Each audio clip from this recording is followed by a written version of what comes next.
എന്നെ അനുസരിക്കുന്ന ഒരു ഭാര്യയെ ഞാൻ ആഗ്രഹിച്ചത്. അവളെ അനുസരിക്കുന്ന ഒരു ഭർത്താവിനെയാ അവൾ ആശിച്ചത്. പൊരുത്തപ്പെടാൻ എനിക്കാവുന്നില്ല. രണ്ടും രണ്ട് ധ്രുവങ്ങളില. വിധിയാണ് കൈമളേട്ട, എല്ലാം വിധിയാ. വിധിയെ പഴിച്ചിട്ട് എന്താടാ കാര്യം? അതിനെ നേരിടുകയാണ് വേണ്ടത്. എങ്ങനെ എങ്ങനെ ഒരാളുടെ സ്വഭാവം മാറ്റിയെടുക്കാൻ പറ്റും? തല്ലിയ മാറുമോ? ശാസിച്ചാ മാറുമോ? ഇല്ലല്ലോ. അത് സ്വയം തോന്നി സ്വയം മാറേണ്ടതല്ലേ? അതെ, സ്വയം തോന്നി മാറണം. പക്ഷേ അതിനുള്ള വഴി നീ ഒരുക്കണം. മനസ്സിലായില്ല. എടാ, പ്രതീക്ഷിക്കാത്ത ഐശ്വര്യവും സമ്പത്തും കൈവന്നപ്പോൾ അതിര് കിടന്ന് അഹങ്കരിച്ച പെൺകുട്ടിക്ക് അതൊക്കെ നഷ്ടപ്പെട്ടാൽ ഉണ്ടാകാവുന്ന അവസ്ഥയെക്കുറിച്ച് നീ ഒന്ന് ആലോചിച്ച് നോക്കി. ചെറുപ്പത്തിലെ നീ പഠിച്ചിട്ടില്ലേ മൂഷിക സ്ത്രീ പിന്നെയും മൂഷിക സ്ത്രീയായ കഥ? കൈമളേട്ടൻ എന്തൊക്കെയായി പറയുന്നത്? അതൊക്കെ പറയാം, അതിരിക്കട്ടെ. അമേരിക്കയിൽ നിന്ന് ആന്റി വരുന്നു എന്ന് കേട്ടല്ലോ, എന്നാ? അടുത്ത ആഴ്ച.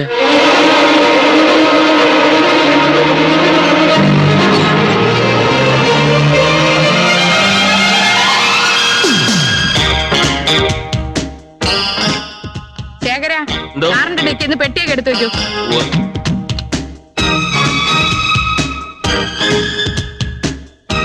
ഇതാരാ? എന്റെ ഭാര്യ. കൊള്ളാം. ജുവലറി ഷോപ്പിലെ പരസ്യത്തിന് നിൽക്കണ മാതിരി ഉണ്ട്. വലിയ പണക്കാരിയാ നീ കെട്ടിയതല്ലേ? പെട്ടിയെല്ലാം എടുത്ത് എന്റെ റൂമിൽ കൊണ്ടുവയ്ക്കൂ. രമ, ആ പെട്ടി എടുത്ത് അകത്ത് വയ്ക്ക്. അതിനെന്തിനാ രാമൻ? ശേഖരന്റെ കൈക്ക് വല്ല സ്വാധീനക്കുറവുണ്ട്. ഞാൻ എടുത്തു വെക്കാം. ആ, കടുപ്പത്തിലൊരു കാപ്പി എടുക്കൂ. കല്യാണി, ഒരു കാപ്പി. എന്തിനാ ഇങ്ങനെ ആജ്ഞാപിക്കുന്നേ? നിനക്ക് പോയി എടുത്താലെന്താ? അതെ അതെ, നീ പോയി കാപ്പി ഇട്. ഈ AC എന്തിനാ 24 മണിക്കൂറും ഇങ്ങനെ ഓൺ ചെയ്തിട്ടിരിക്കുന്നേ? ആവശ്യത്തിന് ഉപയോഗിച്ചാ പോരെ? ആവശ്യത്തിന് ഉപയോഗിക്കാനുള്ള കറണ്ടേ കിട്ടുന്നില്ല. ഇവിടെ 6 മണിക്കൂർ നിയമപ്രകാരമുള്ള പവർ കട്ടും, പിന്നെ ഒരു 6 മണിക്കൂർ അവർക്ക് തോന്നിയ പോലെയാ. കാപ്പി.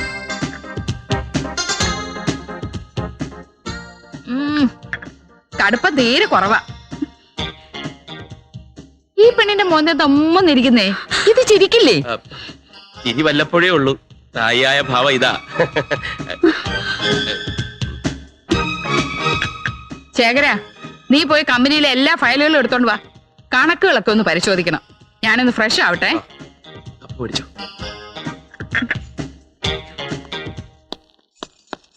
കാണിക്കുന്നത് ഏതായി സ്ത്രീ? എന്താ ഇവർക്ക് ഇത്ര അധികാരം? ഞാൻ പറഞ്ഞിട്ടില്ല, അമേരിക്കൻ ആന്റി. അവരുടെ പെരുമാറ്റം കണ്ട അമേരിക്കയിലെ രാജ്ഞിയാണെന്ന് തോന്നുമല്ലോ. അമേരിക്കയിലെ രാജ്ഞിയല്ല, പക്ഷെ നമ്മുടെ രാജ്ഞി. മനസ്സിലായില്ലേ? നമ്മുടെ കമ്പനിയുടെ ഓണറാ. ഓണറോ? അതെ. കമ്പനിയും ഈ വീടും മുറ്റത്ത് കിടക്കുന്ന കാറുകളും പിന്നെ ഞാൻ നോക്കി നടത്തുന്ന സർവ്വ സ്വത്തുക്കളുടെ ഉടമ അവരാണ്. അപ്പോ ശേഖരേട്ടന്റെ അല്ലേ? എന്റെയോ? ഞാൻ അങ്ങനെ ഇതുവരെ പറഞ്ഞിട്ടുണ്ടോ? ഞാൻ MD, പവർ ഓഫ് അട്ടോർണിയുടെ ബലത്തിൽ എല്ലാ അധികാരങ്ങളും ഉള്ള മാനേജിംഗ് ഡയറക്ടർ.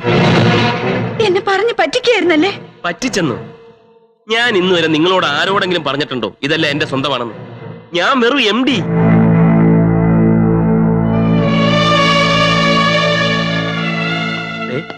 ആന്റിയെ ഭംഗിയായിട്ട് നോക്കണം. മൂക്കത്താ ചുണ്ടി. ഞാൻ പോയി ഫയലുകളൊക്കെ എടുത്തോണ്ട് വരാം.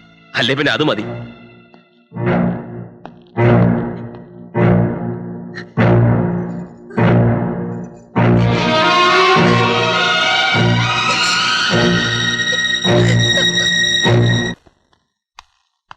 ഇവിടെ ആരും കാണാനില്ലല്ലോ.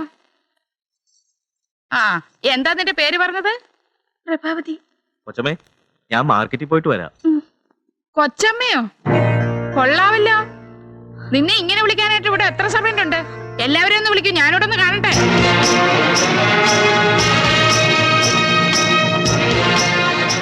ഭാര്യയും ഭർത്താവിനെയും പരിചരിക്കാൻ 16 വേലക്കാര്. കുടുംബത്തിലിരിക്കാൻ കൊള്ളാവുന്ന ഒരു പെണ്ണുണ്ടെങ്കിൽ ഇതുപോലെ 16 എണ്ണത്തിനെ പരിചരിക്കാൻ അവൾ ഒരുത്തി മതി. Waste, criminal waste. ഇവരെയൊക്കെ തീറ്റിപ്പറ്റി ശമ്പളം കൊടുത്ത് മുടിയുന്നത് ഞാനാ. നിങ്ങൾക്ക് എല്ലാവർക്കും ഇന്ന് തന്നെ ഇവിടുന്ന് പിരിഞ്ഞു പോകാം. പ്രഭാവതി, ഇനി മുതൽ ഈ വീട്ടിലെ ജോലിയൊക്കെ നീ തന്നെ ചെയ്താൽ മതി. നിനക്ക് ചെയ്യാനുള്ള ജോലി ഇവിടെ ഉള്ളൂ.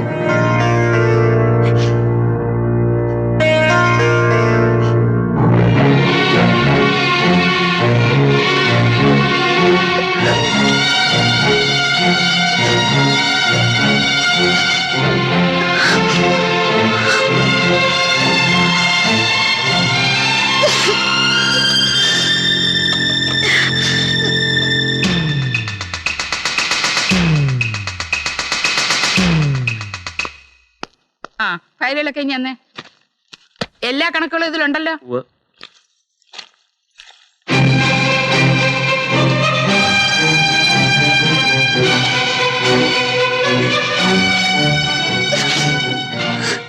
നീ എന്തായി കാണിക്കുന്നത്?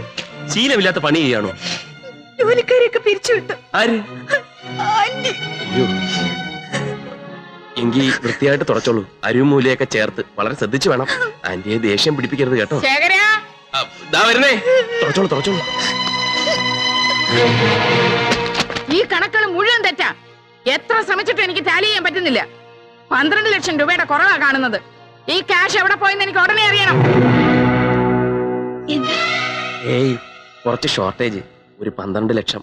അനാവശ്യമായി കാശ് കളയുമ്പോ ഓർക്കണം, എന്റെ അനിയത്തിയുടെ കല്യാണം, അവളുടെ സ്ത്രീധനം, എന്തായിരുന്നു കാശ് ചെലവാക്കാൻ ഒരു ഉത്സാഹം. അതൊക്കെ എന്റെ സ്വന്തം കാശാ. ഇത്രയും കാലം എനിക്ക് കിട്ടിയ എന്റെ ശമ്പളത്തിൽ നിന്ന് സ്വരൂപിച്ചെടുത്തത്. പണം ചെലവായതൊക്കെ നിന്റെ ആർഭാടത്തിന് വേണ്ടിയാ. നീ വാങ്ങിക്കുട്ടിയ സാരികൾക്കും ചെരുപ്പുകൾക്കും ആഭരണങ്ങൾക്കും അറിയോ? അത് ശരി. അപ്പൊ കമ്പനിയെ വെട്ടിച്ച് ഭാര്യ എണീച്ചൊരുക്കായിരുന്നില്ലേ? ഇങ്ങോട്ട് പറയില്ലടി. അഴിക്കടി ആഭരണങ്ങളൊക്കെ. എടി, അഴിക്കാൻ.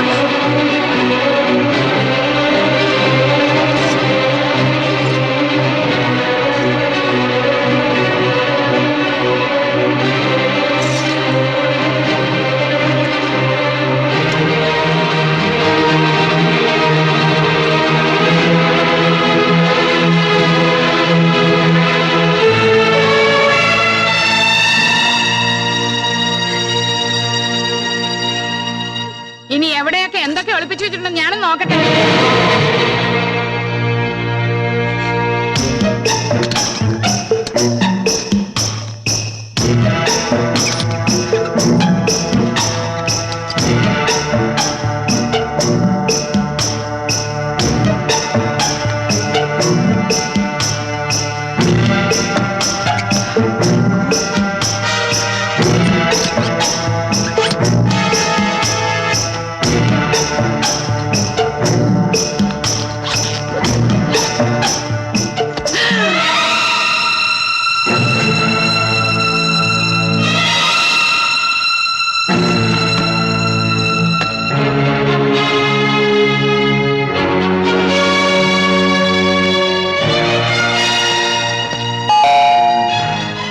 ആരോ വന്നെന്ന് തോന്നുന്നു.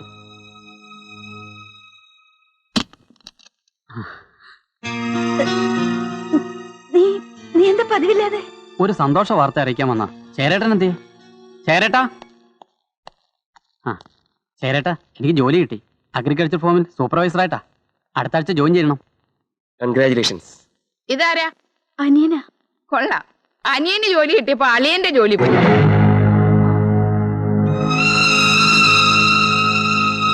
വർഷങ്ങളായി എന്റെ കമ്പനിയിലെ വിശ്വസ്ത സേവകരായിരുന്നു ശേഖരനും ഇവന്റെ അച്ഛൻ മാധവനും.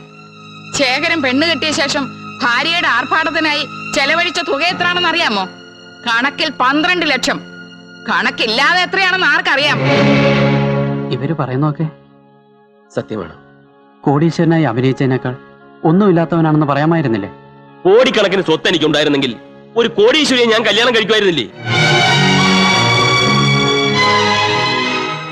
ഇനി ഇവിടെ ഒന്ന് സ്മാർട്ട് ആവണ്ട. എനിക്ക് ശേഖരൻകുട്ടിയോടുള്ള വിശ്വാസം നഷ്ടപ്പെട്ട സ്ഥിതിക്ക് നിങ്ങൾ ഈ നിമിഷം ഇവിടെ നിന്ന് ഇറങ്ങണം.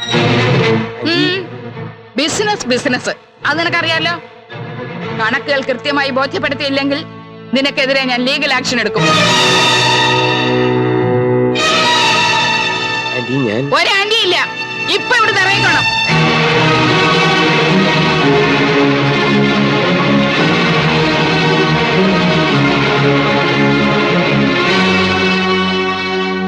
ഇനി എല്ലാരും കൂടി ശേഖരനെ കുറ്റപ്പെടുത്തിയിട്ട് എന്താ കാര്യം?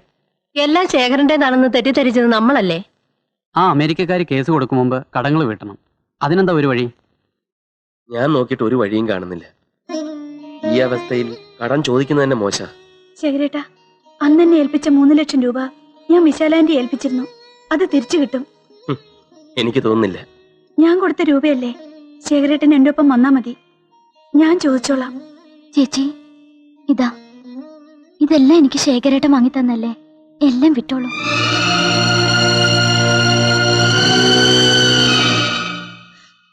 ഒന്നും വേണ്ട മോളെ. ദൈവം പോലും പൊറുക്കാത്ത തെറ്റ് ചെയ്തുകൊണ്ട് എനിക്ക് ശിക്ഷ കിട്ടിയത്.